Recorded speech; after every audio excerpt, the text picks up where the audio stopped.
Hey, what's up, everybody? It's Not So Ninja with episode 3 of How to Get Better at Black Ops 2. And I just gotta say real quick, I'm a little bit irritated. I stayed up pretty late last night. I was on Twitter and I was DMing one of my friends, and she was giving me some feedback on my videos, kind of telling me, what I could do to maybe improve them a little bit. And she said that maybe have a little bit more I guess just a little less, actually, a little less caution, be more myself, voice my opinions more, and be a little more out there with my thoughts. And so right now I'm a little irritated. I woke up this morning, I was like, yeah, let's do a video. And so I woke up and I went and got a drink, and got a shower, came back in here. I was like, all right, I'm gonna do this video before I do anything today. So I started recording, and we're about 8 minutes into this 10-minute video, and it's about 85 degrees outside. It's sunny. There's a very, very light breeze. Yeah, there's not a cloud in the sky. It's a pretty nice day outside. I'm looking out the window right now. It's beautiful out there. Absolutely nothing wrong with the weather at all. It's about just perfect. About 8 minutes in the commentary, and my power goes out, guys. My power just goes out randomly. It just goes out for no reason. And so I have to do all this over again. And I'm just really excited this is gonna happen. Not really. I'm not actually excited, and I really hope that you guys caught the sarcasm there. And if you didn't, then I'm really sorry for the life that's coming up for you guys. Anyway, yeah, so this is episode 3 of How to Get Better at Black Ops 2. In this video, I will be talking about teamwork and knowing your role. And so obviously, first I mentioned teamwork, so I'm going to go ahead and discuss that. Teamwork is the most important factor to being successful at Call of Duty.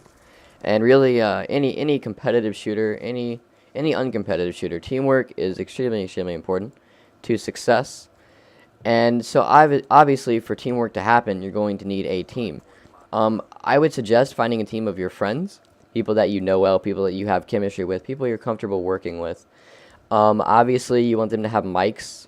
You want them to know what they're doing. I'm not saying that you shouldn't play with people who aren't good or people that don't have mics, because, obviously, not everyone's going to have a mic, and so some people might want to play with you. Some people might not be the best. They still want to play with you. That's fine, You got to play with people regardless. They're still going to be...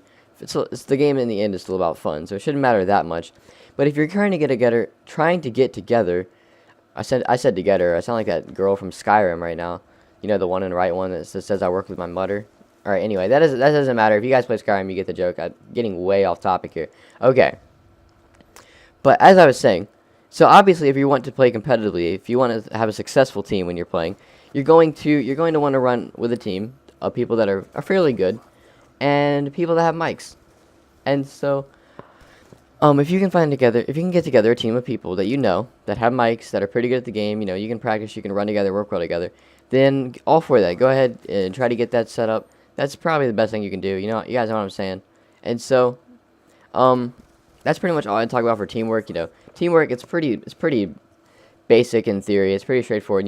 Get a team together of people that you work well with. That's pretty much what teamwork is. And so, I want to talk mainly. This commentary is mainly going to be focused on knowing your role, because knowing your role is probably one of the biggest things, especially for Call of Duty, is because of all the customization with the classes. Knowing your role is a huge, huge factor. Knowing your role for me is to kind of understand where you're at and get comfortable.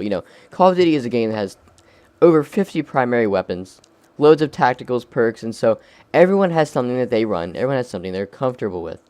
And so if you've noticed, everyone does well with their own thing. Everyone plays well with their own style, with their own setup. And that's kind of what knowing your role is like, in a sense, is that, you want to know your role. You want to be able to play your strong suits. This game, I was running an assault rifle. Now, with an assault rifle, you're going to be getting in more long-range engagements, which means you're going to want to kind of play more passively. So with this assault rifle, I play a very passive role. I try to keep to long-range engagements.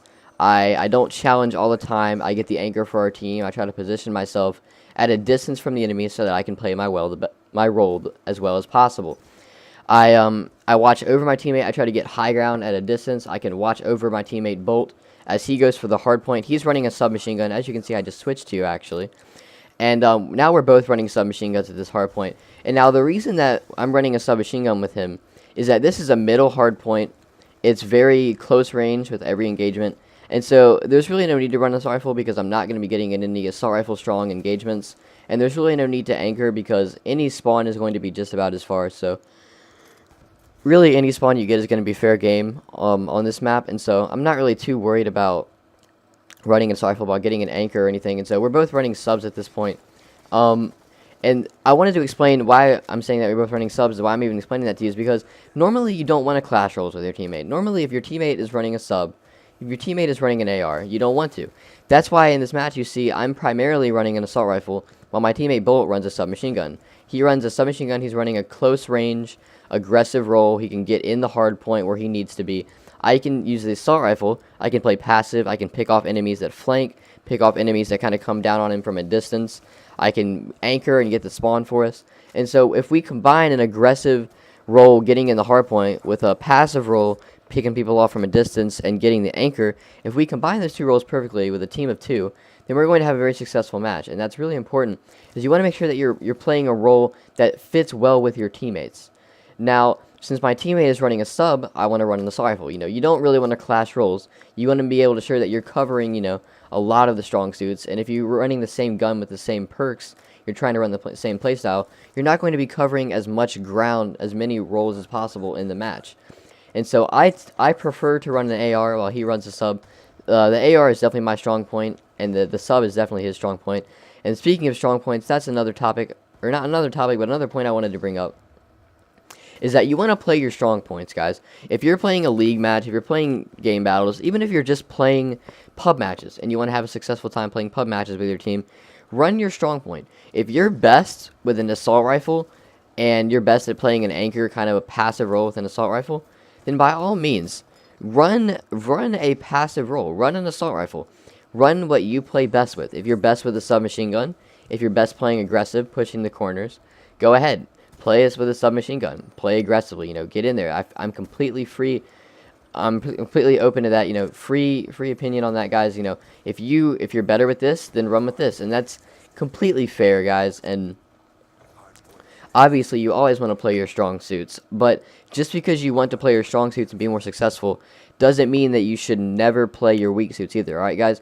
If you're not good at running a submachine gun, that doesn't mean you should never touch a sub. Honestly, if you're not good at running a submachine gun, when you're in a match where you're more free to kind of use whatever, or where there's not a lot of pressure to get that hardcore win, you should actually consider running a sub, because if you have a weak point in your game, you need to strengthen it. The most important thing about being good at Call of Duty is to not have any weak points. You guys want to make sure you're strengthening your game, and obviously, practice is the biggest factor of being successful at anything. And so if you have a weak submachine gun game, practice with a sub. Use a submachine gun and try to practice with that and see how that goes for you, because if you have a weak sub game, obviously you're going to want to build that sub game up. You're going to want to make sure that you're using guns that you're not as good with either, so that you can get good with them and really build up your game. And so I am 100% for playing your role, your strong points when it's necessary, but I'm also for when it's not maybe completely necessary to really try hard, to really play your role. Maybe attempt to run a different role. Try to better yourself, become more of an all-around player, because the day might come when someone else is going to have a better AR role than you do, and they're going to need to run that assault rifle role while you run a sub. And so it's always good to prepare yourself for things like that, and go ahead and just get ready. Have an all-around game, because it's going to be necessary at some point.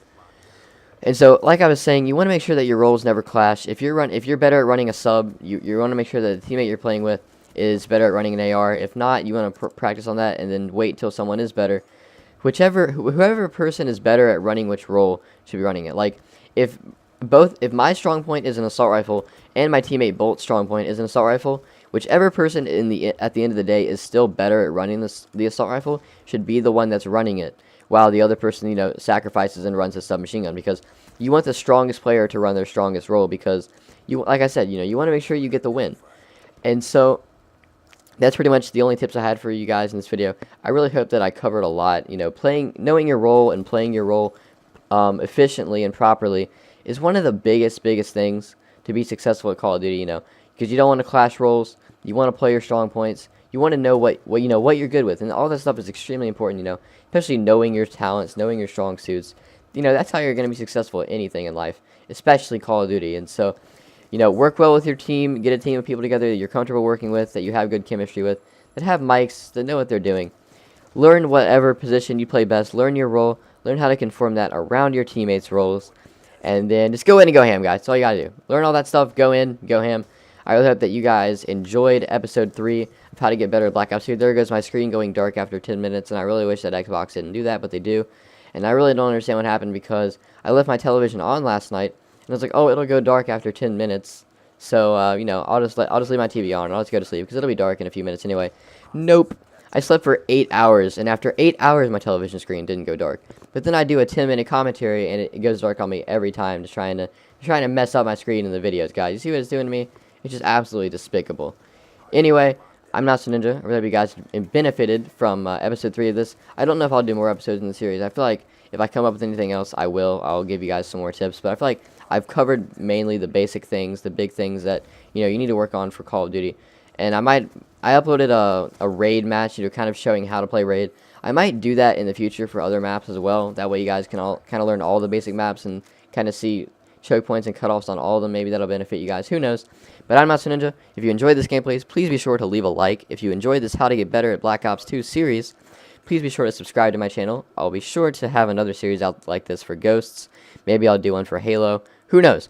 But, yeah, I'm NotSoNinja. And I will see you guys later. Take it easy. Peace!